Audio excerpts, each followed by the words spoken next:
estamos listos. ¿Y tú? ¿Ya estás preparado?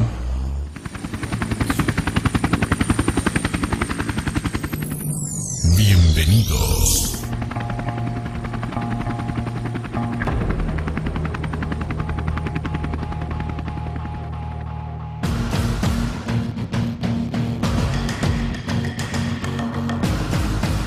MH Production vous présente.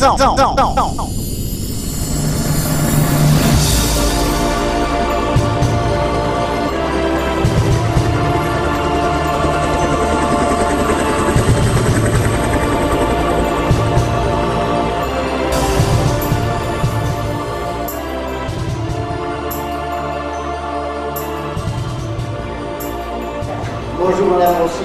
Bonjour. Enchanté. Nous sommes ici actuellement au centre de santé, donc centre de salut, de l'utilisation de la marina, en présence d'une des employées du centre qui va répondre à quelques-unes de nos questions. Rossi, pourriez-vous me dire, je suis étranger, je suis un francophone et je viens ici en Espagne. Je viens pour m'inscrire. On a besoin tout le temps de la carte européenne et de la carte d'identité, du passeport, s'ils ne sont pas résidents. Et voilà. Et pour un résident? Et pour un résident, c'est la même chose. Avec il doit être enregistré à la mairie. Ah oui, et il reçoit la carte SIM. Oui, la carte SIM. C'est ce que nous verrons. Oui, ah bon, oui. Voilà, nous nous trouvons ici dans le bureau conseil de l'urbanisation. Nous avons devant nous Paolino, qui est conseiller communal pour l'urbanisation de la marina, qui appartient donc à Sant Cugat. Bonjour Paolino. Bonjour, bonjour. Ça va bien, monsieur? Vamos a hablar en español. Muy bien. Vengo para vivir aquí. Muy bien. Debo inscribirme al ayuntamiento. Sí, mira, aquí toda persona que viva en España está obligada a inscribirse en el padrón del municipio en el que resida. Y para los residentes que tienen casa aquí, Sí, sí. que viven en España, Sí, sí. Pues, ellos necesitan una tarjeta SIM. sí, bien.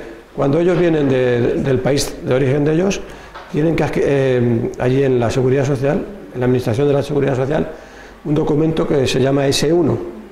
S1, bueno, pues es con ese documento, vienen aquí y aquí se les hace la tarjeta como a cualquier español también.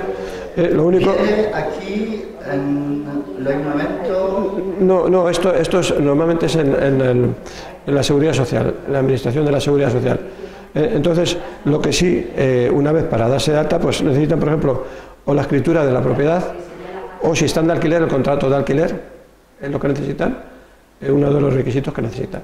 Y automáticamente se les hace la... Para un autónomo.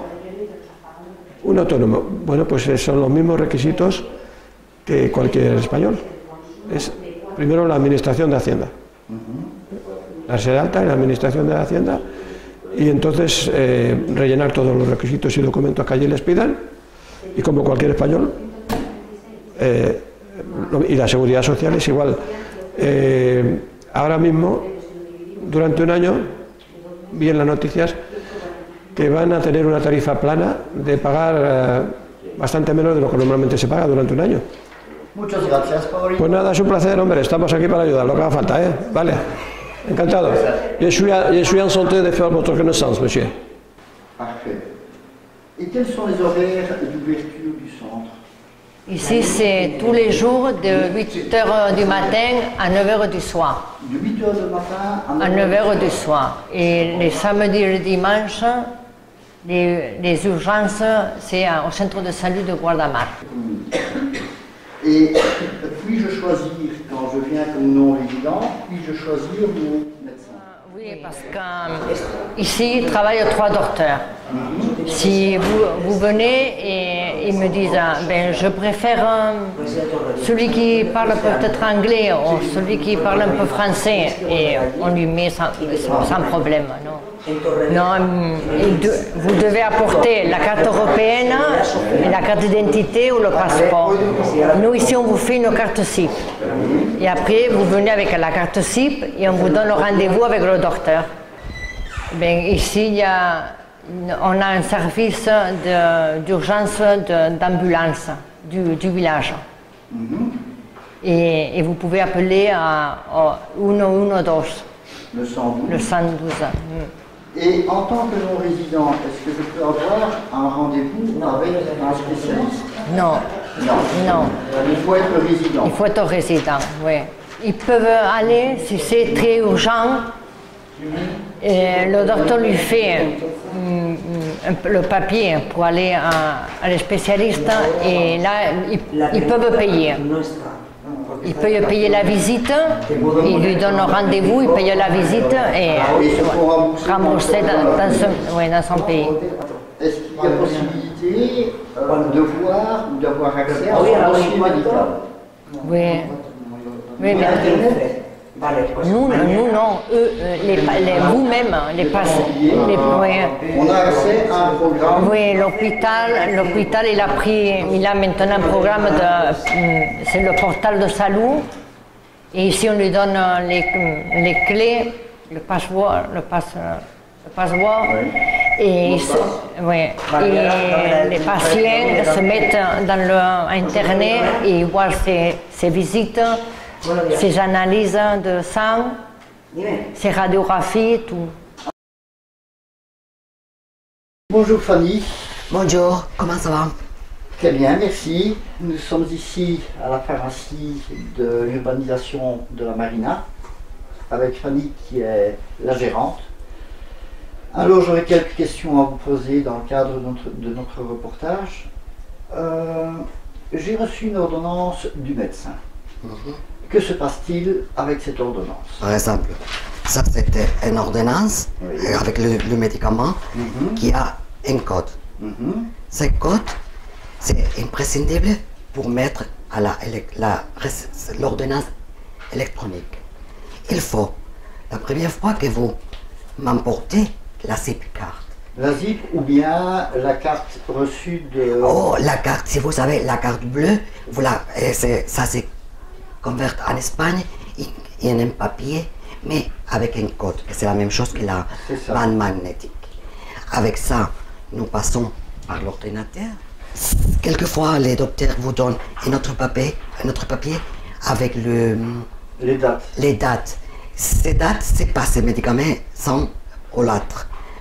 Parce que c'est quelquefois, tous les médicaments ne sortent pas. Il faut venir 2 ou 3 jours. Ça dépend de la date qu'ils mettent. Voilà, ici. D'accord?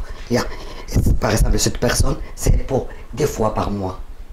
Si je comprends bien, le système informatique en Espagne est tellement bien étudié que le système sait dans une boîte de médicaments combien de médicaments il y a pour pouvoir établir le programme. Exactement. Je dois payer quelque chose? Vous n'êtes pas résident, mais vous habitez ici? Non, parce que vous êtes résident. Si vous allez à l'hôtel de ville et vous résidez ici 6 mois, c'est la même chose que nous, que tous les Espagnols. Mais si vous habitez moins de 6 mois, vous êtes non-résident. Alors, ces gouvernements, on peut avoir une carte, un papier pour 1 mois ou 3 mois. Cette carte vous donne au centre de santé. Il décide si c'est 1 mois ou 3 mois. Je ne sais pas parce que c'est notre part. C'est eux. Et avec ce papier, que c'est une carte, et vous venez avec l'ordonnance, et je vous donne les médicaments. Également que les autres personnes. Et je ne dois rien payer?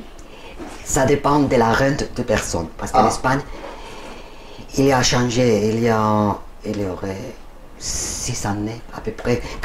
Quand elle commençait l'ordonnance électronique, ça a changé. Maintenant, en Espagne, ça existe pensionnistes, travailleurs invalides. Mais existen pensionnistes qui payent et pensionnistes qui ne payent pas. Voilà. Parce qu'en ce moment, ça dépend de la rente. Donc au plus la pension est élevée, au plus on risque de payer. Exactement. Et pour le ça, le montant minimum. non, et un moment, avant ça, Ouais. c'est que tous les mois, les ministères des Finances, passent tous les dates de personnes au ministère de Santé. Et on décide, avec sa rente, quelle est la catégorie. Si c'est pensionniste payant, pensionniste qui ne paye rien, invalide qui ne paye rien, ou travailleur qui paye. 30%, 40% et 50%. Et en tous ces cas, il y a un maximum pour payer. En cas de pensionniste qui paye, le maximum c'est 8 € avec 23 centimes par mois. Ah, bon. Alors, ça est toujours écrit à l'ordonnance. Vous savez, les dates par mois, septembre, octobre, novembre, décembre, et les numéros. Ça, c'est les jours que vous devez venir ici. Avant ça, je ne peux pas venir. Jamais. Ah. Parce qu'ils ne sortent pas. Et il y a les ordinateurs, les computers en Valencia. Et nous mettons l'ordonnance. Ça, on va, Valencia. Bien, Renvoie ici. Il dit, aujourd'hui non, c'est demain. Ah. Par exemple. Alors, vous pouvez venir jamais avant cette date, Ouais. mais après, vous savez quel jour. 15 jours. 15 jours, et tout ça c'est écrit à l'ordonnance. Mais ces services, ils payent 7 € par mois. Je crois que c'est très très bon marché. Et ça, c'est un contrôle pour les poids, pour savoir si on va ou pas, si la tension artérielle. Eh ben, c'est bien gentil à vous, Fanny. Je vous remercie pour cet entretien et Oui. j'espère que... J'espère que la langue, c'est un peu... Oula, il n'y a pas de problème. Merci à vous.